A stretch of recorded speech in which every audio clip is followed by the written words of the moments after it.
Қайырлы күн баршаңызға, каналыма қош келдіңіздер.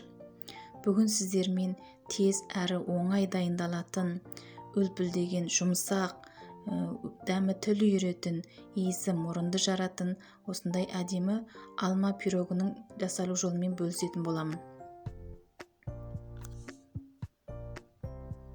Видеоны соңына дейін асықпай көріңіздер. Рецепт ұнап жатса, пікір қалдырып лайк басыңыздар. Керек заттарының мөлшерінің бәрін мен видеоның астына жазып қоямын.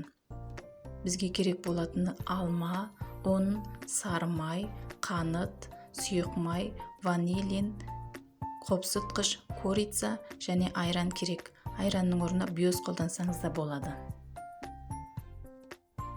Біз алдымен өте баяу отқа қойылған ыдысымызға сары май мен қантты салып, жақсылап араластырып аламыз.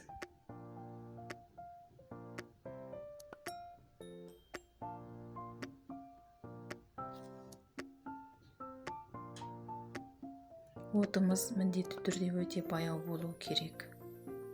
Жақсылап араластырылған қант пен сары майдың үстіне туралған алманы салып араластырамыз.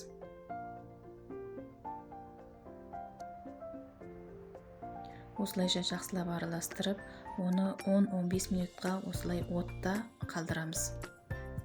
Енді бұл аралықта біз қамырымызды дайындай береміз. Енді ыдысымызға жұмыртқамызды шағып, үстіне қантты салып, жақсылап араластыра аламыз.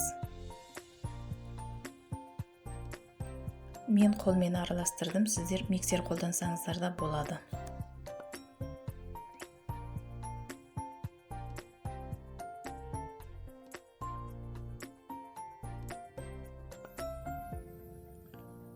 Енді ванилинді салып, сосын сұйық майымызды құйып, оны да жақсылап араластырамыз.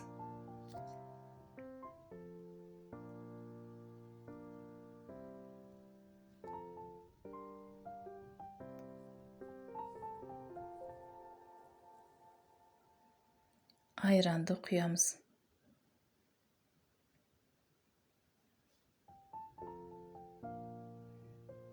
Барлығын осылай бір келкі болғанға дейін жақсылап араластырып алғаннан кейін ұнның үстіне қопсытқышымызды салып, електен өткізіп, оны да асықпай, қамырымыз бір келкі майда болғанға дейін араластырып аламыз.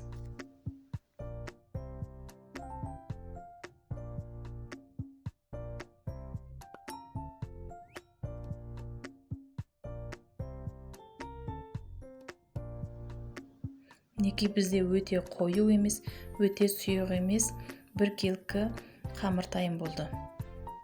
Енді оттағы тұрған алманың үстіне бір шай қасық корицаны қосып, оны да бір келкі қып жақсылап араластырып аламыз да, алдын ала пергамент қағазы төселген қалыбымыздың астына бір қабат етіп жаймалап салып аламыз.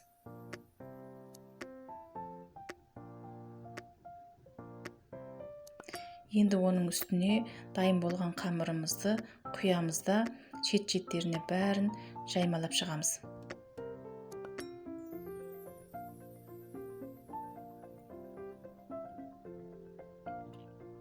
Енді оны алдын ала 180 градуста қыздырылған духовкада 20-25 минутқа пісіріп аламыз.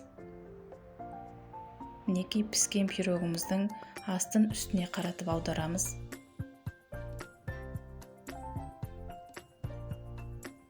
Пирогымыз дайын.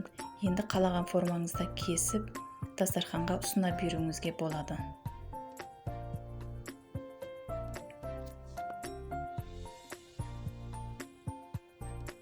Мінекей осындай жұмсақ, әдемі болып көтерілген, иісі мұрынды жаратын дәмді пирог дайын болды.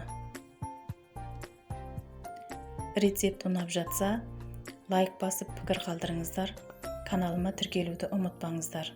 Алда тағы да көптеген дәмді тағамдардың рецептісімен бөлісетін боламын.